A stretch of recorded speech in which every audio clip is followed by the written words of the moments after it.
चली ल्यायसी तहि सखी सादर सजि सुमंगल भामिनी नव सप्त साजे सुंदरी सब मत कुंजर गामिनी। नमस्कार प्रिय दर्शकों, रामचरितमानस के बालकांड का यह सीताराम विवाह का वह प्रकरण है जहां पे मंडप की ओर सीता जी को लाया जा रहा होता है। तो वो तो साज श्रृंगार की हुई थी ही, उनके साथ जो सुंदरियां थी, उनकी जो सखियां थी, वो भी बहुत बहुत प्रकार के साज श्रृंगार की हुई थी।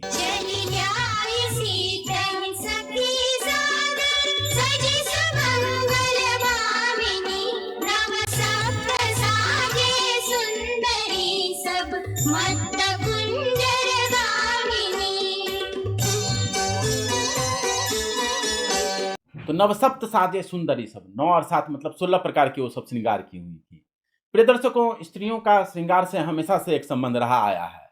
लेकिन क्या हो जब दिल्ली यूनिवर्सिटी जैसे प्रतिष्ठित संस्थान में एक अयोग्य स्वघोषित आचार्य को बुलवा करके स्त्रियों को ब्रेन वॉश किया गया हो और उसको उसके मन में श्रृंगार के प्रति एक गिल्ट फीलिंग डाली गई हो।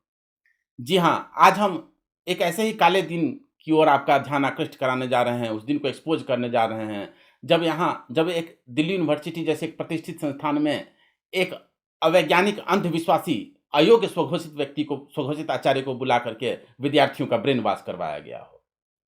इस विषय में आज हम मेकअप से संबंधित 5 वैज्ञानिक शोध आपके सामने उपस्थित करेंगे और इस विषय का सत्य आपके सामने उजागर करेंगे। हमेशा की तरह जो भी प्रमाण उपस्थित किए जा रहे हैं उसका पीडीएफ आपको उपलब्ध कराया जाएगा ताकि उन रिसर्च पेपर को आप खुद पढ़ के एक कंक्लूजन पर पहुंच सकें। इस वीडियो में जो भी क्लिप आदि का प्रयोग किया गया है वो फेयर यूज पॉलिसी के अंतर्गत आते हैं। तो सबसे पहले हम देख लेते हैं कि क्या घटना घटी थी। दरअसल 2023 के आसपास की यह बात है। दिल्ली यूनिवर्सिटी में स्वघोषित आचार्य आए और लोगों को सलाह देना शुरू कर दिए मेकअप के बारे में कि अगर आप जो है किसी से मेकअप वगैरह कोई स्त्री करती हो तो उससे जो है आप प्रेम न करें। आइए उन्हीं के शब्दों में सुनते हैं। Do not fall for someone who loves cosmetics. That's what you can do. उनकी बातों से ऐसा लगता है कि मेकअप या तो दूसरे को धोखा देने का साधन है या समाज के द्वारा स्त्री को कंट्रोल करने का साधन है। ऐसा उनके कई सारे वीडियो से ज्ञात होता है। उदाहरण स्वरूप उन्हीं के शब्दों में सुनिए। So if a person is not living by the inner truth, the person is cosmetic. And if the person is cosmetic, sooner or later that person will promote cosmetics in some way or the other. प्रिय दर्शकों, आज इस विषय का वैज्ञानिक सत्य हम आपके सामने उपस्थित करते हैं, वो भी 5 रिसर्च पेपर के आधार पर। तो उसमें से यह पहला रिसर्च पेपर आपके सामने प्रस्तुत किया जा रहा है। यह 2015 का अत्याधुनिक शोध पत्र है और जो भी आज हम शोध पत्र आपको दिखाने जा रहे हैं वो सब पिछले 10 साल का इस 21वीं शताब्दी का अत्याधुनिक कटिंग एज रिसर्च है। तो ये जो शोध पत्र है ये साइकोलॉजी डिपार्टमेंट के कुछ विद्वानों द्वारा किया गया है, यूके और यूएस के कुछ यूनिवर्सिटी के द्वारा। इस शोध में यह 2 महत्वपूर्ण बातें बताई गई है, एक फेशियल कॉन्ट्रास्ट और एक सेक्सुअल डायमॉर्फिज्म के बारे में बात बताई गई है। फेशियल कॉन्ट्रास्ट क्या होता है? उनका कहना है कि देखिए, एक शरीर के जो है चेहरे के बाकी जो अंग होते हैं उसका जो स्किन का कलर होता है और एक लिप्स और आँख का जो ये सब होता है, इसके कलर जो है उसमें एक कॉन्ट्रास्ट होता है और ये फेशियल कॉन्ट्रास्ट का बहुत गहन असर होता है व्यक्ति के बायोलॉजी पे। इसके अलावा सेक्सुअल डायमॉर्फिज्म की भी उन्होंने बात की है कि स्त्री और पुरुष के जो है चेहरे आदि की बनावट में कुछ थोड़ा बहुत अंतर होता है। एक ही प्रजाति के 2 व्यक्तियों के बीच में, 2 लिंगों के बीच में कई प्रकार के भेद होते हैं। इसको सेक्सुअल डायमॉर्फिज्म कहा जाता है। जैसे कि आप ये बत्तख का जोड़ा देख रहे होंगे तो उसमें नर और मादा के बीच में आप एक भेद देख पा रहे होंगे। तो इनका कहना है कि जब कोई महिला जो है लिपस्टिक आदि वगैरह लगाती है, कॉस्मेटिक वगैरह लगाती है, तो ये जो फेशियल कॉन्ट्रास्ट वगैरह होता है वो और प्रखर हो जाता है, स्पष्ट दिखता है।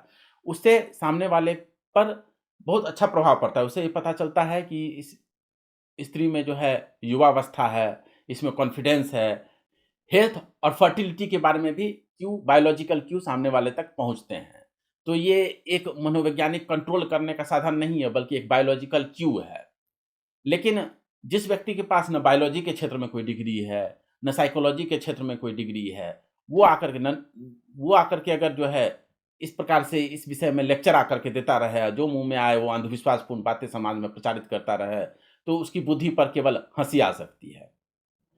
ये और दूसरा शोध देखिए, ये 2021 का ये भी एक अत्याधुनिक शोध है और ये कैलिफोर्निया स्टेट यूनिवर्सिटी के 2 विद्वानों द्वारा किया गया यह शोध है। साइकोलॉजी डिपार्टमेंट के ये सारे शोध हम आपको बता रहे हैं। तो ये शोध भी यह बताता है कि मेकअप जो है एक सामने वाले को एक सिग्नल देता है, एक कैपेबिलिटी का सिग्नल देता है, कॉम्पिटेंस और अट्रैक्टिवनेस का सिग्नल देता है।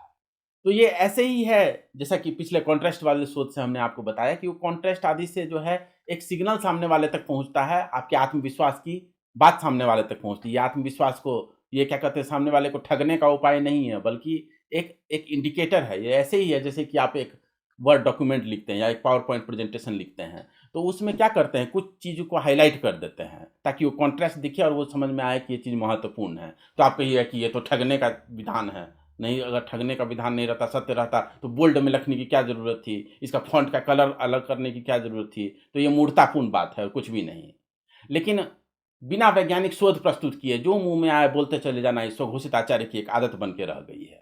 दरअसल हमने आपको कल्ट साइकोलॉजी पर ये 5 एपिसोड की श्रृंखला दी थी, तो उसमें हमने आपको कई सारे वैज्ञानिक शोध पत्रों, खास करके रॉबर्ट जे लिफ्टन का 8 पॉइंट का फ्रेमवर्क बताया था। उसमें हमने आपको बताया था कि ये एक कल्ट लीडर जो है एक सेक्रेट साइंस का प्रयोग करता है। वो अपनी बात को ऐसे प्रस्तुत करता है आत्मविश्वास के साथ कि ये तो एकदम सेक्रेट साइंस है। वो अपनी बात के पीछे कोई प्रमाण नहीं देगा, वो दूसरों सबसे एकदम प्रमाण मांगता फिरेगा कि अपनी बात का प्रमाण दो, प्रमाण दो, प्रमाण दो, लेकिन वो अपनी बात के पीछे कोई भी वैज्ञानिक शोध उपस्थित नहीं करेगा। और उसका खंडन कर दीजिए तो उसके कल्ट के मेंबर जो है आपका ही उल्टे जो है खंडन करने आ जाएंगे और आपका विरोध करने आ जाएंगे। कल्ट का मेंबर कभी भी अपने गुरु से पूछने नहीं जाता कि आप जो बोल रहे हैं उसका कोई वैज्ञानिक आधार है। इस वीडियो में एक भी वैज्ञानिक शोध पत्र उपस्थित नहीं किया गया है, ना ही उनके किसी भी वीडियो में जहां पर उन्होंने मेकअप आदि की बात की, कहीं पे भी उन्होंने कोई वैज्ञानिक शोध उपस्थित नहीं किया है। बस अपनी बात को ऐसे कहना जैसे कि वो सेक्रेट साइंस है। ये कल्ट लीडर का लक्षण होता है, अप्रामाणिक बातें कहते रहना एकदम आत्मविश्वास के साथ। अपने आत्मविश्वास में ओवर कॉन्फिडेंस एक कल्ट लीडर की निशानी होती है। वो अपनी किसी भी बात को वैज्ञानिक शोध के आधार पर नहीं करता, उसके साथ उसके लिए प्रमाण उपस्थित नहीं करता। हम इस विषय में आपके सामने और प्रमाण उपस्थित करते हैं। ये अगला शोध देखिए, ये तीसरा शोध जो है ये यूनिवर्सिटी ऑफ कनाडा के साइकोलॉजी डिपार्टमेंट के विद्वानों द्वारा किया गया है। ये इवोल्यूशनरी साइकोलॉजी के विशेषज्ञ हैं ये लोग। इनका कहना है कि महिलाओं का जो ये मेकअप करना होता है उसके कई सारे, उसका एक इवोल्यूशनरी बायोलॉजिकल पर्सपेक्टिव है। मेटिंग तो वो एक पर्सपेक्टिव है ही, अपने हेल्थ का इंडिकेशन देना, कॉम्पिटेंस का इंडिकेशन देना, ये सब भी उसके पीछे एक कारण होता है। तो उसको खारिज कर देना ठीक वैसे ही है जैसे कि प्रकृति को पापी कह देना कि कुछ फूल जो है रंगीन क्यों पैदा हुए हैं, इस तरह की जो है प्रकृति पे दोष लगा देना, ठीक वैसे ही बात होगी है। दरअसल एक कल्ट लीडर की एक निशानी होती है कल्ट साइकोलॉजी में। यह 8 पॉइंट के फ्रेमवर्क में आप देखेंगे तो एक बहुत महत्वपूर्ण पॉइंट होता है, टैक्टिक्स होता है साइकोलॉजिकल मैनिपुलेशन का, वो है डिस्पेंसिंग ऑफ एग्जिस्टेंस। कौन आदमी सही जी रहा है, कौन गलत जिंदगी जी रहा है, वह एक कल्ट लीडर डिसाइड करता है। वो सबको बताते चलता है आप गलत जिंदगी जी रहे हो, आप गलत जिंदगी जी रहे हो। इनके अनुसार बस बेयर मिनिमम काम करते रहिए, हेल्थ के लिए जिम वगैरह जाते रहिए, वो तो ठीक है, लेकिन ये मेकअप आदि करना वो उचित नहीं है। आइए इन्हीं के शब्दों में सुनते हैं। Not looking ugly is one thing. Not letting the body interfere in your creative tasks is one thing. And putting on makeup so that you can attract people, so that you can enhance your value in their eyes is a totally different thing. दरअसल मनोविज्ञान देखिए क्या कहता है। देखिए ये एक और अत्याधुनिक हम 21वीं शताब्दी का आपके सामने एक रिसर्च पेपर उपस्थित करना है। इसमें यह बताया गया है कि कोई डिप्रेसिव स्टेट से गुजर रहा हो, डिप्रेशन के दौरान जो है अगर कोई मेकअप आदि का प्रयोग करे तो उसका मूड एलिवेट हो सकता है और उसको डिप्रेशन से निकलने में उसको सहायता मिलती है। अब बताइए, जो चीज़ जो है मानसिक रूप से मनुष्य को लाभ पहुंचाने वाला है उससे आदमी को डिवाइड कर देना, उसको जो है खारिज करवा देना, उसको मनुष्य के मन में उसके प्रति घृणा भर देना, ये मानव जाति के लिए हानिकारक है कि नहीं है? आप ही बताइए। प्रिय दर्शकों, मेकअप का डिप्रेशन की स्थिति में एक मेडिकल लाभ पहुंच सकता है, लेकिन स्वघोषित आचार्य को इन सब से क्या लेना देना। उनको बस, जैसा कि एक कल्ट साइकोलॉजी का एक लक्षण होता है, डॉक्ट्राइन ओवर पर्सन, उसका डॉक्ट्राइन एकदम सही है, उसके डॉक्ट्राइन को मानने से आपको बीमारी हो चाहे नहीं हो उससे कोई लेना देना नहीं है। उसके सिद्धांत में जो है आप कोई दाएं बाएं नहीं कर सकते, उसका सिद्धांत आपको चुपचाप मानते रहना है और डिमांड फॉर प्योरिटी किया जाएगा। यानी कि अगर आप आपको किसी स्त्री से ऐसे प्रेम करना है जो मेकअप करती हो, तो आप गलत ज़िंदगी जी रहे हैं। डिमांड फॉर प्योरिटी, यह भी एक कल्ट साइकोलॉजी का लक्षण है कि अब आप शुद्ध होकर दिखाइए और ऐसे व्यक्ति से प्रेम कीजिए जो कि इस तरह का काम नहीं करता हो।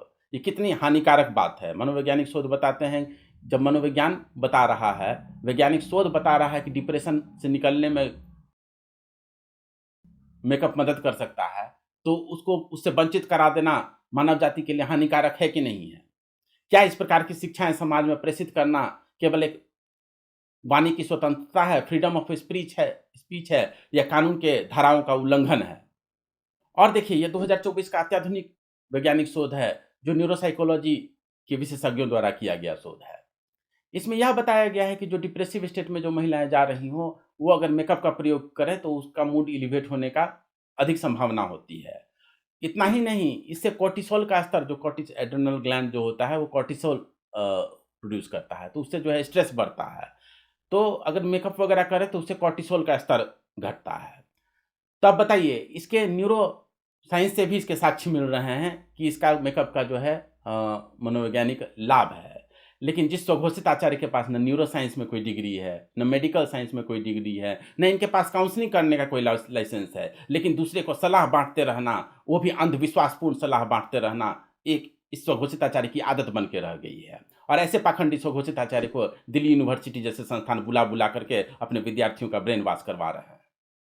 ये बहुत ही घृणित स्थिति है। सारी दुनिया के सामने ये चीज़ें एक्सपोज होनी चाहिए कि कैसे भारत के संस्थान इस तरह के पाखंडी स्वघोषित आचार्य को बुला बुला करके अपने विद्यार्थियों को अंधविश्वास से भर करके, अवैज्ञानिक बातों से, अप्रामाणिक बातों से भर करके लोगों को ब्रेन वॉश कर रहे हैं अपने विद्यार्थियों का। प्रिय दर्शकों, स्त्रियों को यह स्वतंत्रता है कि वह किस प्रकार के संसाधन पर मेकअप करे चाहे नहीं करे, और हमारा फर्ज बनता है कि हम दोनों प्रकार की स्त्रियों का आदर करें, चाहे वो मेकअप करें चाहे नहीं करें। दोनों प्रकार के रूप में उसकी स्वतंत्रता है। हमारा धर्म अर्थ, धर्म, काम, मोक्ष तीनों की बात करता है। जो तथाकथित आत्मज्ञान जो है मनुष्य को अर्थ, धर्म और काम से हीन कर दे, वह आत्मज्ञान नहीं, एक फेक आत्मज्ञान है।